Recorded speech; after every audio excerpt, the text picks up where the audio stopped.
धामनगर जराश्रम को सांबादिकों मना। सरकार योजना उपरे योजना कर चली योजना कर लाभ पाइबा परिवर्ते लाभ पाउछंती संस्थान को चलाउथिबा दलाल माने। डबल इंजिन सरकार रे जेमिति पिसी कारबार हेउछि ता कलाबजारी मानकु सुहाउथिबा अभियोग हेउछि।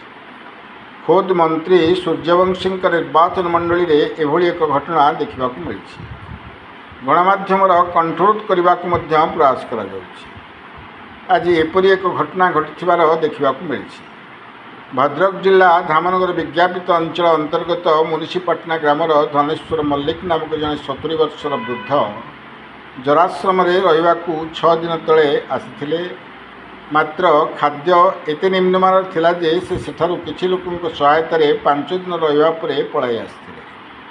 तांको मतरे सरकार प्रत्येक दिन व्यक्ति पिछा 100 टंका देउछंती, किंतु परिचालना करथुवा व्यक्ति प्रत्येक दिन 40 टंकार खाद्य देई अवशिष्ट टंका आत्मसात करुछंती। श्रीयुक्त मल्लिक एभली अभियोग गणमाध्यम प्रतिनिधि मानक पाखरे रखिबा परे विभिन्न गणमाध्यम प्रतिनिधि माने सत्यता जानिबाकू जाइथिले। मात्र वृद्धाश्रम फाटक पाखरे थिबा सिक्यूरिटी गणमाध्यम प्रतिनिधि मानकू भितरकू मना कर दैथिले, किंतु गणमाध्यम प्रतिनिधि माने सिक्यूरिटी को बुझाइबारु से वृद्धाश्रम दायित्व थिबा मंजुलता स्वाई को फोन करथिले।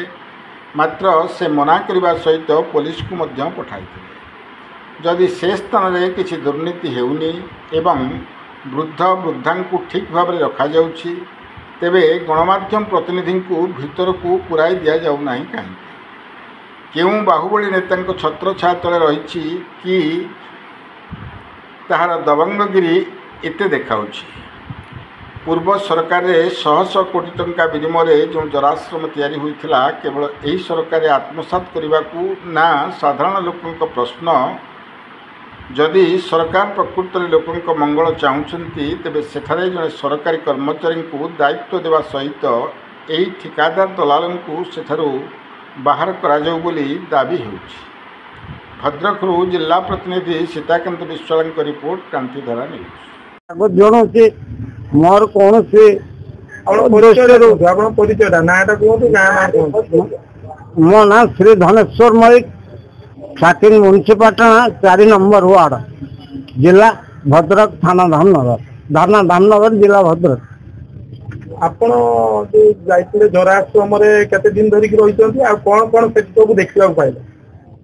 मु कौन से गोटे कथार जराश्रम को जाइथिली, जाई के हेटे पहुँच के मत इन करेले, मो आधार कार्ड नेले, नहीं के रात रही देखे फास्ट मत मुड़ी खावा देले, जहाँ मुझे खाई शोगली। अच्छे तार भारी मोटा गद्दी पड़ी, हगवा गाधोवा भारी चिकना चिकना पायखाना आउ रही। भाविली काली सकाल को किसी भल खाद्य मिल, पुणी ता परदिन को से मुड़ी सका मिलला।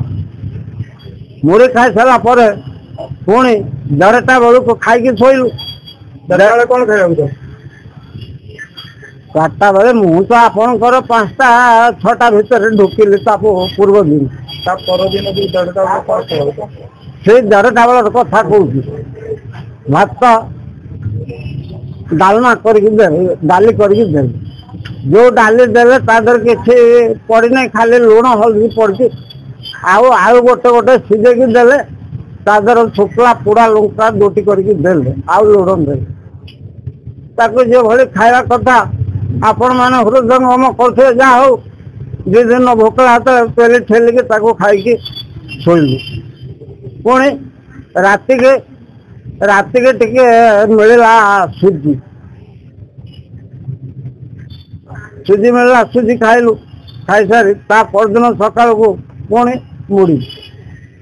ए रकम 5 दिन में थरे उपमा, 2 थर सुजी, आउ 10 थर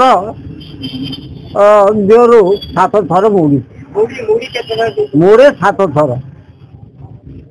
अभियोग कौन खाद्यर ये है, जदि जड़े लोक वृद्ध लोक कौन से दृष्टि से जा पहुँचे सरकार पाखु से 100 टंका बिल कर किंतु खाद्य दौरान 20 ରୁ 25 टंका भितर जदि एभली खाद्य लोक दिया हुए से घर छाड़ी परिवार सहित कौन से अभिमान जदि ये रकम खाद्य दिया से जिते लोक अच्छा गोड़ गोड़ बस मुझे देखिक आई मत आ भल लगलानी से 5 दिन रहा मोर जड़े समाज दिन भीतर आप देखिए आश्रम केते लोक अच्छा लोग 40 जन खंड अच्छा ऊपर 20 जन खंड स्त्री लोक रोचे तले से रकम 8-10 जन स्त्री लोक रोचे आम 9 जन थिलु 10 जन आग रात जन आसला फिर सका पलैला जो 9 जन को 6 जन फिर से 9 जन पर दिन को मुझे मो आग दिन से लोकटा पलि आसला